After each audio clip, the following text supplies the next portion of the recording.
Bueno, no, pues ahí está. ¿Hay que apretar? Sí, ya está. Sí. Buenas noches, tardes y nada, primero gracias por invitarnos y estamos encantados de compartir toda la información que podamos, que hagáis todas las preguntas que queráis durante la exposición y luego después también esto nos levantaremos todos para que podamos ver las telas, las podamos tocar, etcétera, etcétera y nada, entonces bueno, estamos mi padre y yo, Alberto Catalá, de la famosa Rafael Catalá histórica y bueno, y estoy yo también, Guillermo, ¿vale?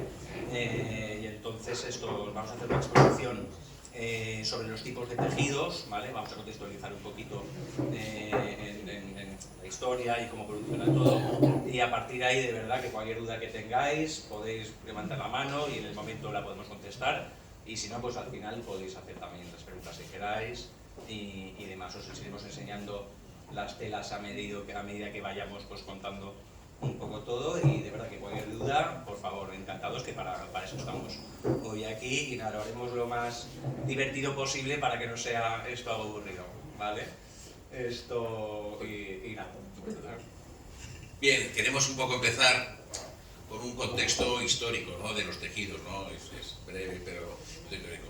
Hay que pensar que esto, en toda la zona de Valencia, sobre todo lo que era la Horta Norte y la Ribera, Alcira, ya en el siglo XII, que es decir, siglo XIII, éramos una potencia en el cultivo de moreras, la crianza del gusano y la producción del hilo. En esto éramos ya en esa antigüedad del siglo XII. En lo que era la ciudad de Valencia, en lo que no estaba amurallada, el siglo XII, XIII no estaba amurallada, ni el XIV tampoco, y existían en lo que entonces era huerta, luego ya se amuralló, las torres de Cuarte, de Serrano, amuralló, y ya esas alquerías, tejedores, ya se quedaron dentro de la ciudad. Pero es verdad que el siglo XV es un punto de inflexión. ¿Por qué? Porque en el siglo XV ocurren varias cosas importantes. La más importante es que al calor del prestigio que tenía Valencia y toda su área, de toda la provincia, y que bueno, realmente llegaba hasta Murcia, de esta crianza de gusanos, los tejedores genoveses, que tenían mucha dificultad en proveerse de seda, decidieron afincarse en la ciudad de Valencia.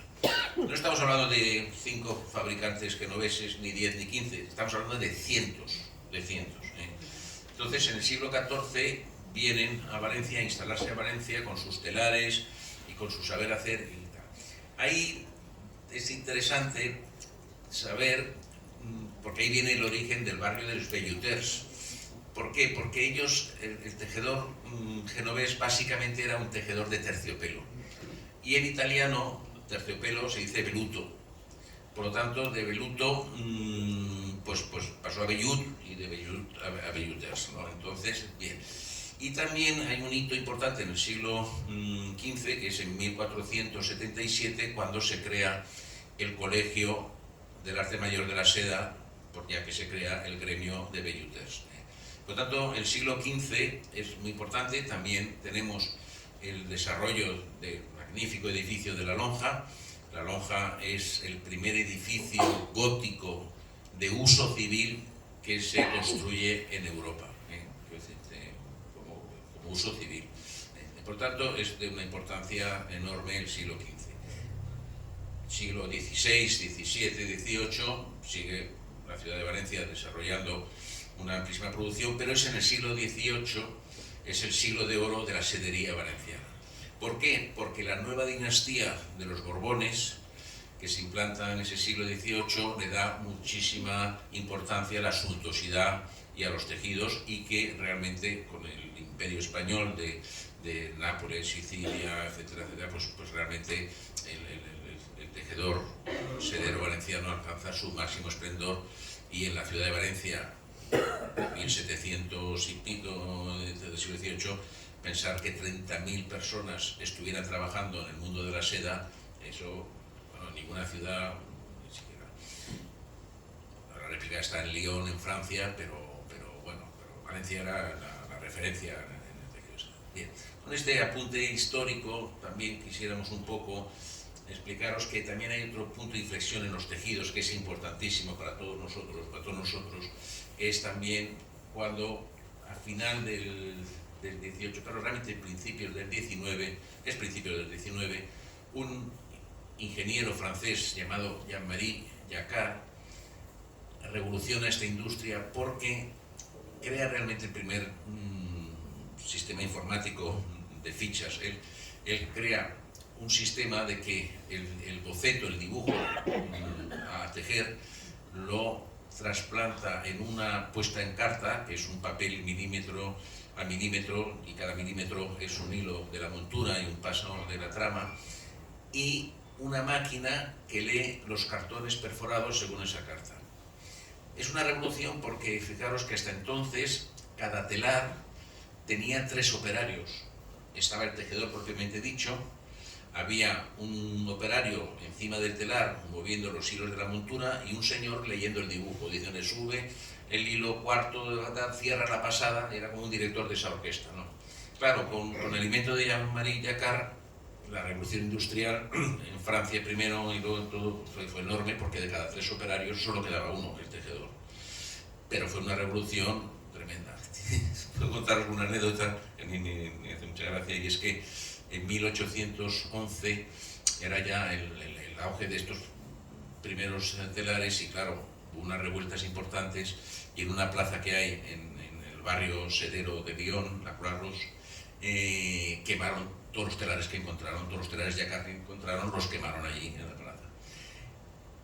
Pues tan solo 10 años después, en ese mismo sitio, le hicieron una escultura y un monumento al señor Jacquard. O sea que en la vida tengamos paciencia en los momentos turbulentos, porque luego te montan te hacen el monumento y la escultura allí. Es algo muy parecido a la tecnología hoy en día, ¿no? Que va, obviamente, la tecnología hoy en día que va supliendo muchos puestos de trabajo en el tiempo, pues tal vez puede pasar algo parecido. Claro, claro.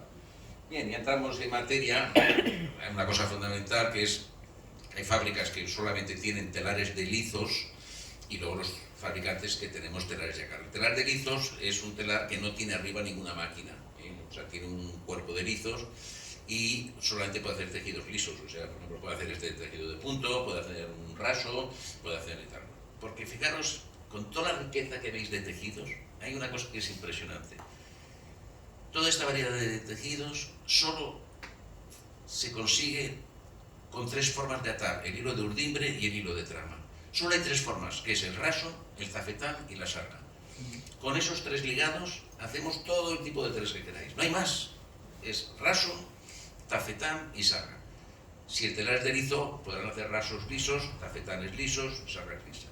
Los jeans que las llevamos todos hoy día, pues se hacen en telares de lizos porque es una sarga, quiero decirte bien. Nosotros estamos en el mundo de la tela Jacquard, ¿no? ¿Por qué? Porque la tela Jacquard nos permite la realización de los dibujos, ¿no? Entonces eso es donde estamos hoy y donde está un poquito esta exposición de hoy, ¿no? Quiero decirte, pero recordad, quiero decirte, solo trabajamos con 3 ligados, con 3 formas de atar. A partir de ahí son variantes y variantes y variantes. Y deciros, para que simplifiquemos un poco el asunto, que dependiendo del número de tramas que pongamos, vamos a obtener como 5 categorías de tejidos, básicamente, que es el damasco, los brocateles, las tapicerías, los lampas y los espolines. Entonces ahora vamos ya, Guillermo y yo, a ir punto por punto a exponeros las características de cada tejido y a poder verlas aquí, ahora y luego, y los podéis ir pasando, ¿no? Pero en fin, los damascos es el tejido más antiguo que hay. ¿Por qué? Porque es una urdimbre y una trama. Por lo tanto, es el tejido más sencillo, que desde la época de los egipcios ya hay restos de tejidos de una sola urdimbre y una sola trama. Claro. Entonces, esta simplicidad... La urdimbre y la trama, ¿no? Y la trama. Y además, Guillermo os está enseñando un damasco que es lo más clásico de lo más clásico en damascos, que es que el mismo color de urdimbre se utiliza en la trama. Esto es, a mí me ha divertido siempre mucho cómo lo dicen los franceses, dicen el ton sur ton. Pues eso, el tono sobre tono es lo más clásico que podéis ver en un tejido. Pero también la riqueza del damasco se obtiene cuando la urdimbre es de un color, como en este caso estáis viendo que es un color rojo, y la trama es un color gris, y por lo tanto el dibujo queda mucho más perfilado. Algo de contraste. Bueno, esto tiene un pero, si me permitís, aquí estamos en el mundo. Esto tiene un pequeño pero, que la pureza del fondo se ve afectada por la trama, ya que son solo un hilo urdimbre y una trama, va completamente mezclado, ¿no? Y entonces te hace pues tal vez un colorido diferente. Pues esto es un poco más puro, más clásico. Pero por otro lado, quisiera matizar, aquí vamos a la limón, entonces, esto, que esa tonalidad de la trama distinta a la urdimbre, también, aunque como dice Guillermo, pierdes la pureza del color de urdimbre, pero también es muy elegante, o por lo menos en el criterio de mucha gente, el que ese cambio de trama de color atornasola el fondo. Y entonces le da un color indefinido y atornasolado según el tipo de luces. Y eso también es de una gran belleza. Pensamos que también es una gran. También lo que se ha hecho es, para evitar un poquito esto, hay un artículo, un damasco, que llamamos damasco de dos tramas, ¿vale? Y este damasco de dos tramas lo que hace es que tenemos la urdimbre, tenemos una trama, como la tenemos aquí, y lo que vamos a hacer es que la primera trama va a hacer el fondo negro, ¿vale? No sé si estáis aquí, ¿no veis? Me pongo aquí. La primera trama va a hacer el fondo negro para respetar la pureza del color de la urdimbre, y luego vamos a usar una segunda trama para poder darle a los matices, a las flores, el colorido que queramos, y así sale el fondo. He traído un fondo negro que se ve perfectamente, el fondo oscuro, y luego la trama trabaja, y es un damasco que llamamos damasco de dos tramas. Ese es un dato importante porque hay colores muy intensos que si no, pues los perderías, pero bueno. Bien, o sea que los damascos, resumamos, es un tejido de una urdimbre y una trama, es el más clásico de los clásicos, y que también tiene su elegancia, en esa sencillez tiene su elegancia. Personalmente, a mí es el tejido que más me gustaba. Luego pasaríamos a la calidad de borgateles. Los borgateles ya son dos urdimbres y dos tramas. Lo que pasa es que con la evolución de la tejeduría moderna y de los telares modernos, hemos tenido que evolucionar a una urdimbre y tres tramas. Es muy parecido al damasco. ¿Cuál es la diferencia? El relieve que se obtiene en el brocatel. Bien sea un brocatel tramado con metal, que es lo más frecuente, o bien un brocatel tramado con seda natural. Pero el brocatel, a diferencia del damasco, es su gran relieve. Luego también añadir que en origen lo que se hacía era usar una trama de lino, porque la trama de lino es mucho más gordita, entonces le daba relieve, entonces se diferenciaba muchísimo de los damascos. Hoy en día lo más popular, obviamente, el brocatel es con metal, se puede hacer con seda, y luego también no tiene solo por qué tener, digamos, como veis aquí, un color. También podemos tener algunos brocateles que van jugando como este, con una de rayón y una de metal, y también conseguimos una textura, un tejido un tanto diferente. Y pues viene a ser un tejido más rico que el damasco. Porque hace un poco de... ¿Apago o...? No. Perfecto. Tú tienes el tuyo. Perfecto. Tú tienes el tuyo y tú tienes el tuyo. Perfecto. Bien. ¿Pero puedo apretar aquí o...? Vale, perfecto. Bien. Luego entraríamos en otra categoría que en la indumentaria se utiliza poco, pero es muy bella también, que es lo que llamamos tapicería.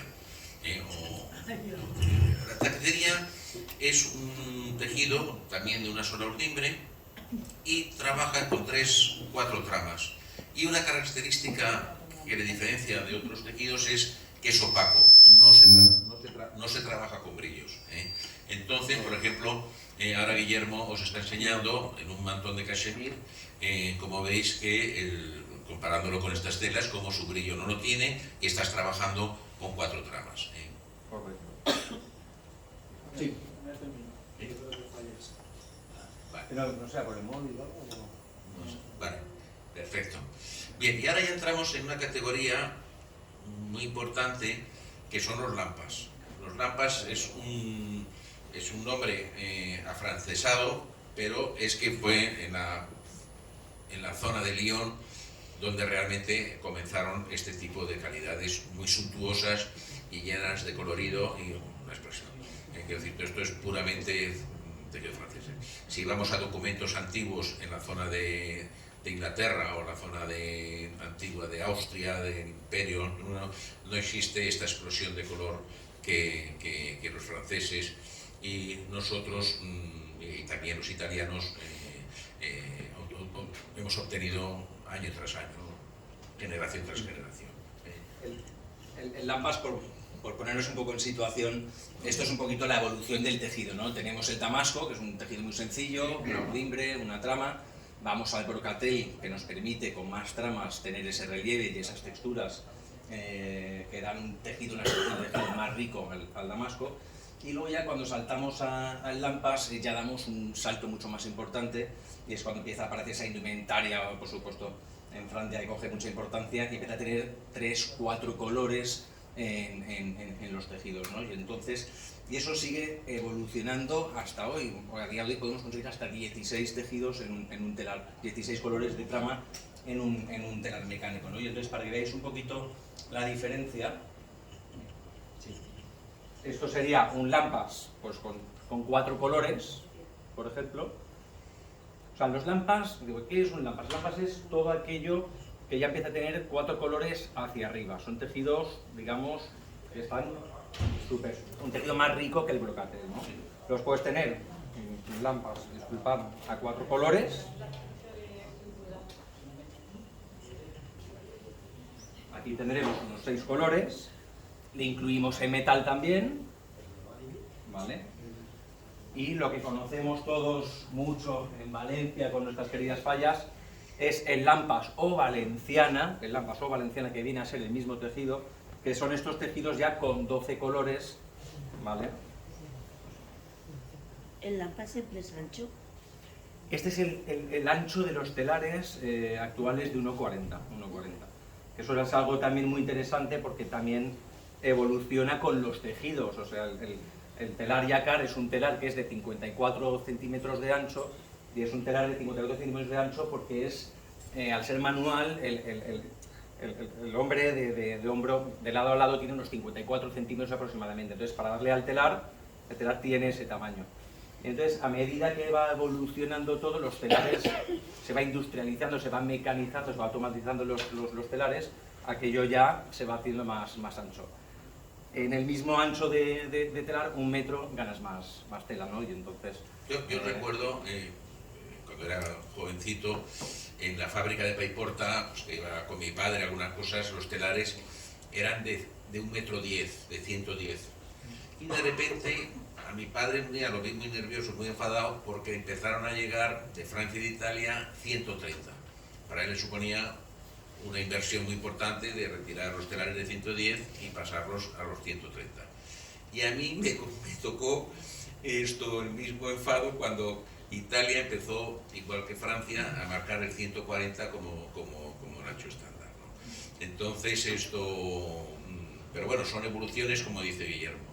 Aquí hay un tema muy importante que ahora Guillermo os lo va a explicar, y es algo que realmente nosotros vivimos. Rafael Catalá, en esto fuimos pioneros porque, claro, como somos una empresa que somos muchas generaciones, pensar que aquí a Guillermo, aunque lo veáis muy joven, él es 8ª generación, o sea, quiero decirte, es viejo tejedor, pero bueno, digo, se conserva bien. Entonces, pero claro, tenemos un archivo de muestras antiguas fantásticas, y porque no solamente propias, sino porque también mi abuelo, como mi padre y yo mismo, hemos sido muy aficionados en viajes por Europa a comprar en anticuarios documentos antiguos. Y entonces nos ocurrió algo, a partir de los años 80, a principios de los años 90, que se instala el 140, el 1,40 de ancho, que documentos antiguos que queríamos volver a tejer, había que pasarlos de 54, que era la muestra original, a 140. Cuando empezábamos a tejerlo, decíamos, nos enfadábamos con el dibujante, con el picador de los cartones y con todo el mundo, porque está horrible, esto es feísimo, esto no es el documento antiguo.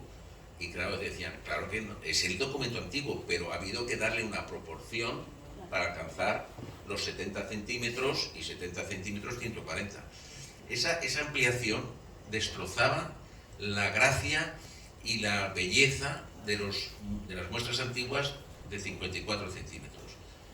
que es cuando nacen los famosos estrechos, de seda, ¿no? ¿Qué es un estrecho de seda? Pues el estrecho de seda viene básicamente de ahí, de esos dibujos rescatados que son en ese ancho, y entonces lo que se hace, se inventa un modo de poder hacer los estrechos en los telares mecánicos, que es un poquito lo que hoy vemos hoy en día, ¿no? Entonces muchas veces no sabemos muy bien la diferencia entre los estrechos y todo lo demás, y básicamente son dibujos que vienen, digamos, de los cartabajes de Espolín en su mayoría, o de documentos antiguos que vienen a ser en formato estrecho, ¿no?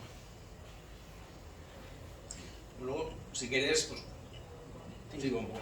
Luego también, es que me gusta mucho contar todo esto, compartirlo con vosotros, porque a veces hay un poquito de desinformación ya cuando hablamos de estrechos, de lampazos, de espolines. Entonces es en este tramo donde vamos a explicaros y que podáis ver y preguntar lo que queráis para entender la diferencia entre todos ellos, ¿no?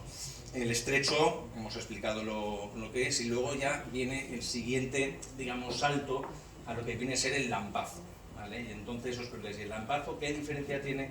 Bueno, el lampazo es una seda estrecha, ¿vale? El lampazo es una seda estrecha, pero tiene un plus de ser un tejido que lleva muchas más pasadas por centímetro. ¿Para qué? Para darle relieve, para darle mucho relieve a las tramas, a las flores, y hacerle un tejido que de alguna manera se pueda acercar a lo que hacen los espolines, que pues, tiene ese relieve, esa esponjosidad que no te puede dar los telares mecánicos. Y eso es lo que intenta acercarse de alguna manera, digo, porque también esto tiene su límite de coloría de trama, como todos los mecánicos, ¿no? Pero el lampazo no es más que una seda estrecha, más rica, porque tiene muchísimas más seda por centímetro, y tiene ese característico de esta tela, es ese relieve que tienen los lampazos. Esto, no sé si querías añadir algo de los estrechos, pero de aquí ya saltamos al espolín, ¿no? O sea que eso, si queréis, lo vemos ahora. Sí, el espolín, el origen, en Italia le llaman espolinato. Los franceses se cambian un poco y los franceses le llaman brochet à la main. Pero bueno, ¿por qué se llama espolinato o espolín? Porque la lanzadera pequeña es como un espolín de pelea de gallo o de montura de caballo, ¿no? Son pequeñitas con dos puntas, y esto para llevar dentro esos conos pequeñitos de matices de colores. Claro, fijaros que el espolín, además hay un dato muy importante, y es que el espolín que nace, ese telar de espolín, el de Jean-Marie Jacquard, que nace en Francia, nace con su máquina arriba y su montura. Pero cuando llega a España ese invento, nosotros en Valencia, de verdad que tenemos una larga experiencia como tejedores, le decimos sí, pero le faltan los lizos, porque vamos a hacer un dibujo muy bonito, pero el raso de fondo no va a quedar tan bello como se merece esta tela. Y entonces esto se llama montura española, que los franceses y los italianos se quedan como perplejos cuando años después ven por qué nuestros tejidos son más bellos que los de ellos.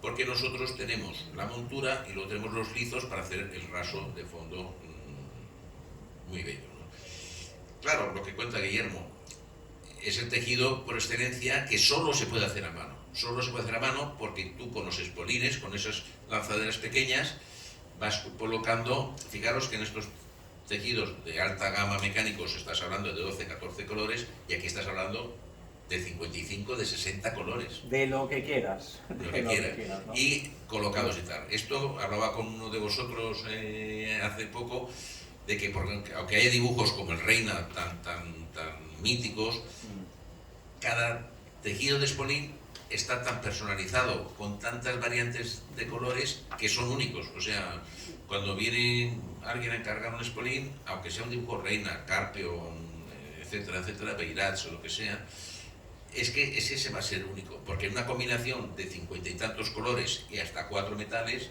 fijaros si matemáticamente es irrepetible, quiero decirte, y es una de las bondades.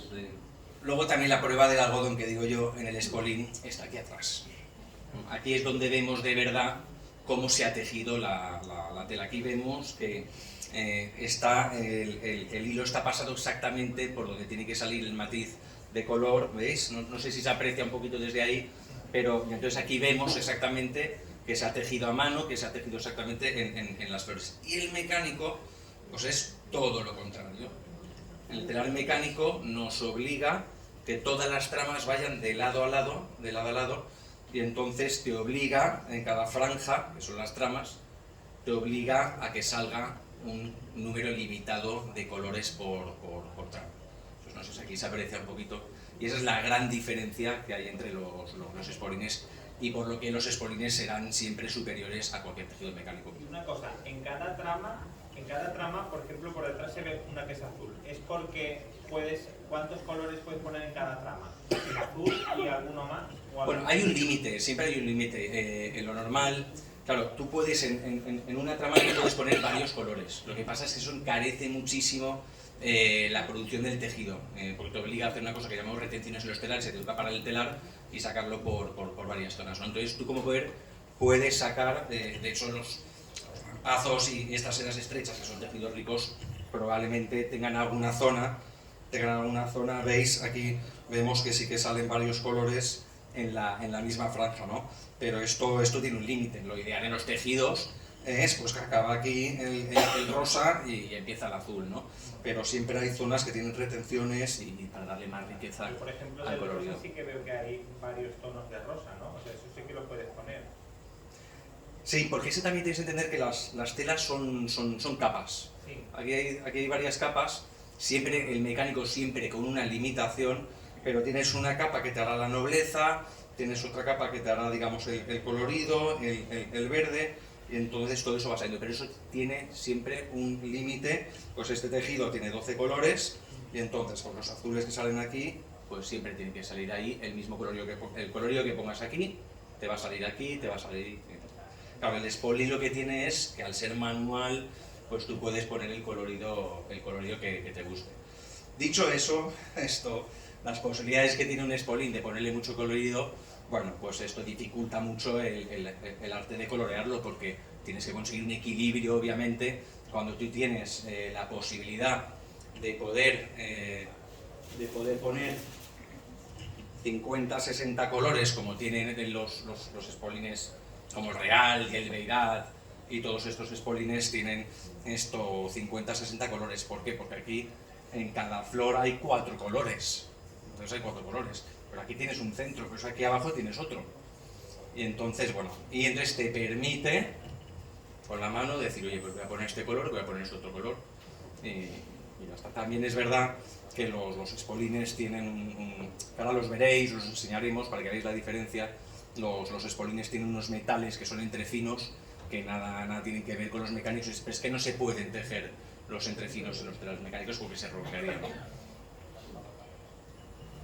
Claro, fijaros un dato que, por ejemplo, en los telares mecánicos, el nivel de producción es, quiero decirte, que en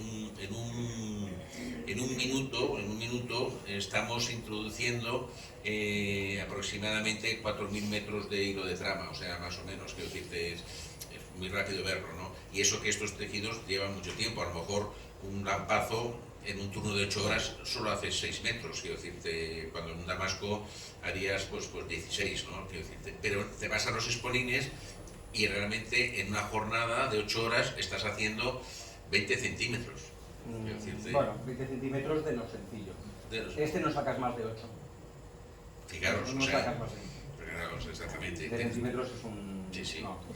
Si vosotros visualmente os ponéis un centímetro, lineal un centímetro, quiero decirte, pensar que en un centímetro nos encontramos 110 hilos de seda uno al ladito del otro en un centímetro.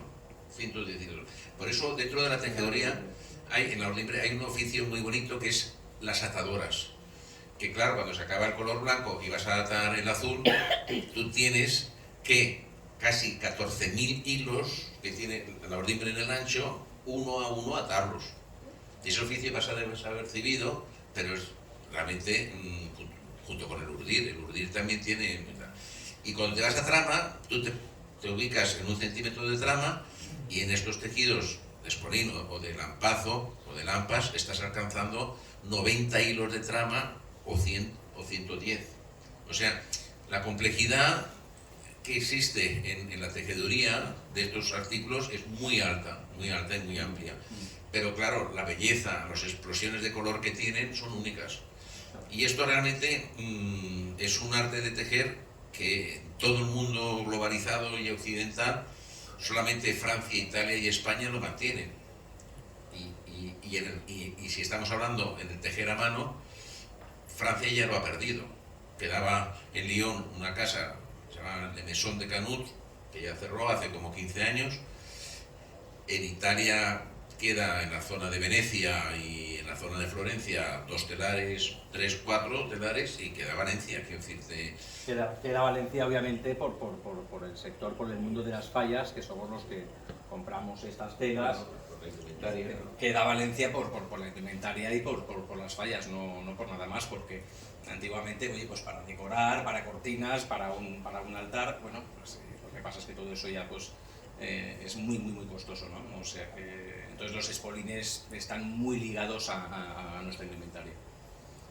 Yo si queréis, no sé si queréis añadir algo más, yo si queréis podéis hacer todas las preguntas que queráis, podéis acercaros, podemos si queréis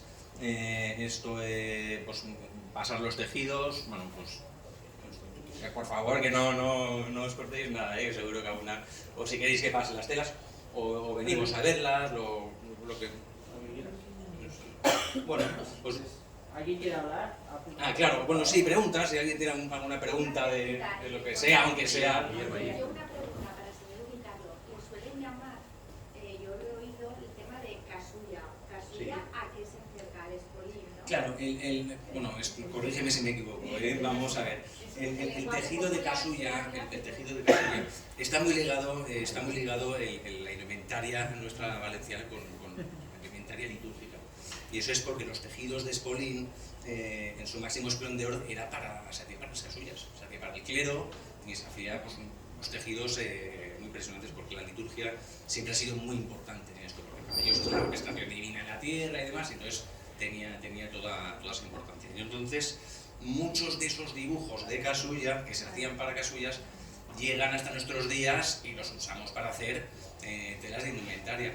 Muchos de esos dibujos, como es el arabesco negro que os hemos enseñado, que llevó la crida el año pasado de la Fallera Mayor, que tejió aquí nuestra amiga Noelia, pues eso era un tejido y es que era todo de metal, solo llevaba metal, no tenía colores, entonces todo de metal, y eran normalmente los dibujos de casulla.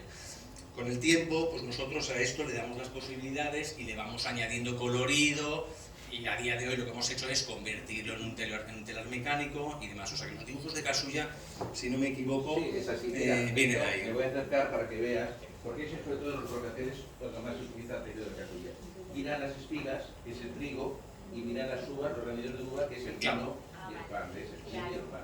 Ahora, por ejemplo, me vais a hacer una anécdota muy frívola, pero esta tarde está en una peluquería y como buena espera que haces, lees el Lola, ¿no? Porque oye, pues es el Lola, y entonces me he ilustrado todo el entierro del rey Constantino. Y me he fijado las casullas, bueno, son la iglesia ortodoxa, claro, claro, todas las casullas eran brocateles, claro. Entonces, quiero decirte, porque el brocatel es el tejido de casulla más por excelencia. Está claro que hay una corriente en una parte de la iglesia que utiliza los lampas como casullas, con todos los colores, con todas las fuerzas y todo. Pero las casullas más tradicionales, los encargos que nosotros hemos tenido, pues ya que sea para el Vaticano o para algún importante, siempre ha sido el brocatel. Y en todos los brocateles vais a encontrar, ahí tenéis una en la entrada, espigas y uvas.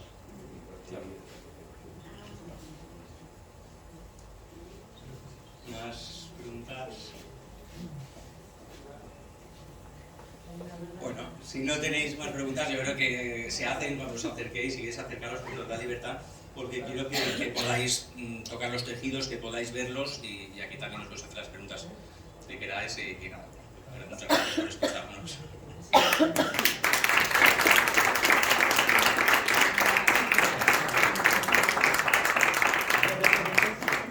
La zona divertida y interesante interesante de ver es que son los estudios.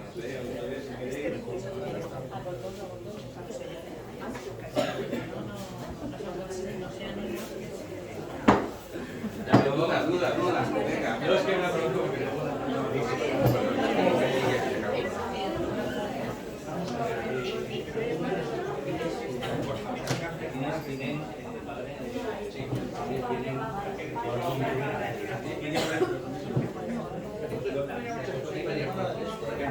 En nuestro caso, mi padre es